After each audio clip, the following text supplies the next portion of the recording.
আমার ভাবতেও লজ্জা লাগে, তুই আমার মেয়ে হয়ে রেল স্টেশনে সামান্য একটা সহকারী স্টেশন মাস্টারের চাকরি করে এমন একটা ছেলের সঙ্গে প্রেমের সম্পর্কে জড়াতে পারলি?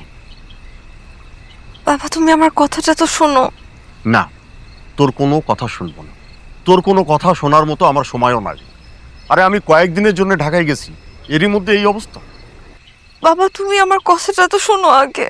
না, তোর কোনো কথা বলা বলির দরকার নাই, আমি তোর কোনো কথা শুনতে চাই না। যেহেতু আমরা আমানের সাথে তোর বিয়ে ঠিক করেছি, অতএব আগামী 7 দিনের মধ্যে আমানের সাথেই তোর বিয়ে হবে। বাবা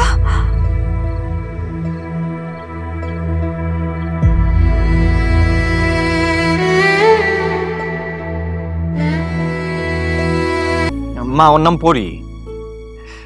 আমি যেখানে চাকরি করি না মানে ওই এলাকাতেই ওদের বাড়ি। মা একদম পরীর মতো সুন্দর মা, তোমার তোমার দেখলেই পছন্দ হবে মা। আবার যদি কিছু হয়?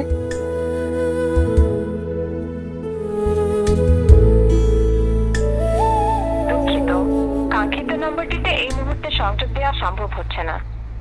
Sorry, the number you dialed is currently unreachable.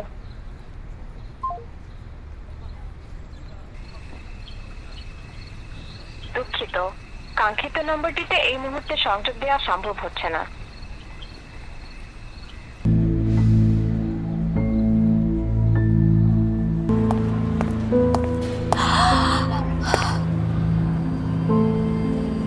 তুমি এখানে?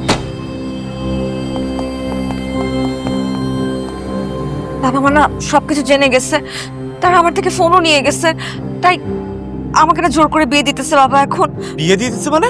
কি বলছো তুমি এগুলা? এই জন্য আমাকে শপিং করতে এখানে নিয়ে আসছে। তুমি প্লিজ কিছু একটা করো, আমি তোমাকে ছাড়া বাঁচবো না সুযোগ। আচ্ছা আচ্ছা তুমি তুমি তো এখনই চলো, আমরা এখনই বিয়ে করবো, আসো। এইভাবে তো হয় না, তুমি বাবার সাথে কথা বলো। হ্যাঁ ঠিক আছে, তাহলে এখনই চলো, আমি এখনই কথা বলছি। এখন না, তুমি 2টা দিন ভাবো কিভাবে বাবাকে রাজি করানো যায়, তারপর আমাদের পাশে আসো, বাবার সাথে কথা বলো, বাবাকে রাজি করো। আর এখন প্লিজ যাও, বাবার সাথে অনেক লোকজন আছে, দেখতে সমস্যা বাড়বে আমার। ঠিক আছে, মানে তোমাকে তোমাকে আমি পাবো কিভাবে? তোমার ফোন তো বন্ধ। আমি যোগাযোগ করবো তোমার সাথে, আই প্রমিস। এখন যাও, চলো চলো।